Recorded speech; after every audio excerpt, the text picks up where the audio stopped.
YCP కార్యాలయానికి గుర్తు తెలియని వ్యక్తులు నిప్పు పెట్టారు. దీంతో కార్యాలయం కాలిపోయింది. దానికి సంబంధించిన బ్రేకింగ్ న్యూస్ మనం చూస్తూ ఉన్నాం. పల్నాడు జిల్లా పెదకూరుపాడులో ఉద్రిక్తత చోటు చేసుకుంది. ధరణికోట వైసీపీ కార్యాలయానికి నిప్పు పెట్టారు గుర్తు తెలియని వ్యక్తులు.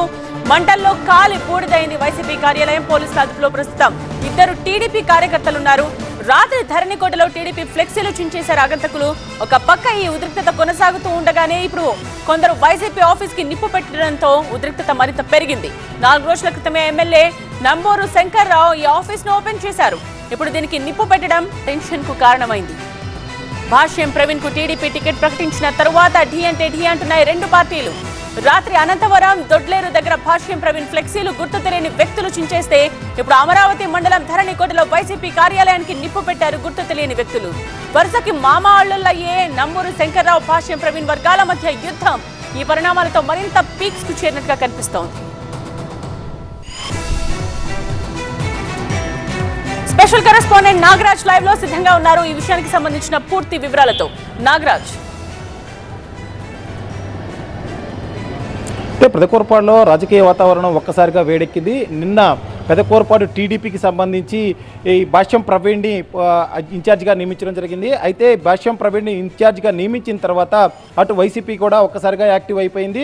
భాష్యం ప్రవీణ్కి టికెట్కి ఇచ్చిన తర్వాత అమరావతిలో దాదాపు 100 కుటుంబాలు రాత్రే వైసీపీలో చేరడం జరిగింది. ఆ తర్వాత ఏదైతే పెదకూరుపాడు నియోజకవర్గంలోని క్రోసూరు దొడ్లేరు వద్ద భాష్యం ప్రవీణ్ ఫ్లెక్సీలను గుర్తు తెలియని వ్యక్తులు చించివేశారు. తెల్లవారిన తర్వాత ఒక్కసారిగా కార్యకర్తలంతా కూడా ఆందోళన వ్యక్తం చేస్తున్న నేపథ్యం కనిపిస్తుంది. అయితే ఉదయం 9 గంటల సమయంలో అమరావతి మండలానికి ధరణికోటలో వైసీపీ కార్యాలయానికి కూడా ఇద్దరు వ్యక్తులు గుర్తు తెలియని వ్యక్తులు కూడా నిప్పు పెట్టడం జరిగింది. అయితే వెంటనే పోలీసులు ఇద్దరు అనుమానితుల్ని అదుపులోకి తీసుకొని కూడా వారిద్దరిని కూడా ప్రశ్నిస్తున్నారు.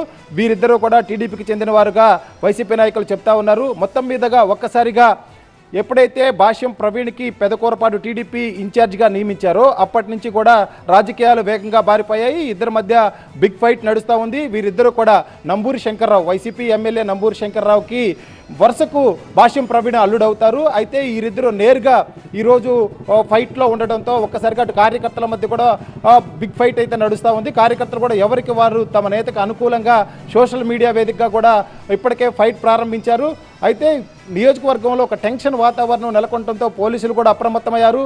మొత్తం 5 మండలాల్లో ఎటువంటి అవాంఛనీయ సంఘటనలు జరగకుండా పోలీసులు కూడా అప్రమత్తమయ్యారు. ఇప్పటికే టీడీపీ నుంచి వైసీపీలోకి అలాగే కొన్ని చోట్ల వైసీపీ నుంచి టీడీపీలో కూడా వలసలు ప్రారంభమయ్యాయి. మరొక వైపు భాష్యం ప్రవీణ్కి టికెట్ ఇవ్వడంతోనే అభ్యర్థిగా ప్రకటించడంతోనే కొంబాలపాటి శ్రీధర్ కూడా ఇప్పటి వరకు కూడా టికెట్ ఆశిస్తూ ఇన్ఛార్జిగా ఉన్న కొంబాలపాటి శ్రీధర్ కూడా అలకపున్నారు. నిన్న గుంటూరు నుంచి ఆయన హైదరాబాద్ కూడా వెళ్ళిపోవడం జరిగింది. అయితే భాష్యం ప్రవీణ్ అప్పటికే కొంబాలపాటి శ్రీధర్ని కలిసి తనకు మద్దతు ఇవ్వాలని నియోజకవర్గంలో గెలిచేందుకు పూర్తిగా సహకరించాలని కూడా కోరడం జరిగింది. ఇద్దరి మధ్య ఒక సుహృద్భావ వాతావరణంలో ఒక సమావేశం జరిగినప్పటికీ కొంబాలపాటి వర్గీయులంతా కూడా కొంత ఆగ్రహంతో ఉన్న పరిస్థితి నియోజకవర్గంలో కనిపిస్తుంది. ఈ నేపథ్యంలోనే పోలీసులంతా కూడా ఎందుకంటే ఒకవైపు టీడీపీ వైసీపీ మధ్య ఘర్షణలు అదేవిధంగా ఫ్లెక్సీలు చించుకోవడాలు పార్టీ కార్యాలయాలు తగలబెట్టడాలు చోటు చేసుకుంటుంటే మరొక వైపు టీడీపీలోని 2 వర్గాల మధ్య కూడా కొంత ఆగ్రహ విషయాలు ఉన్న నేపథ్యంలో పోలీసులు అయితే అప్రమత్తంగా అయ్యారు. రైట్ నాగరాజ్.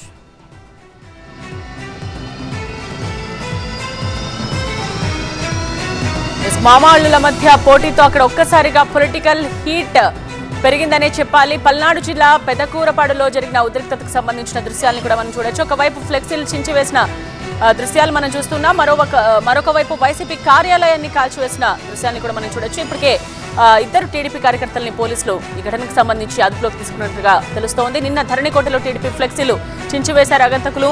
ఇక వైసీపీ కార్యాలయాన్ని కూడా ఇంకొక వైపు తగలబెట్టిన దృశ్యాలను కూడా మనం చూస్తూ ఉన్నాం. దీంతో అక్కడంతా ఉద్రిక్త వాతావరణం కొనసాగుతోంది.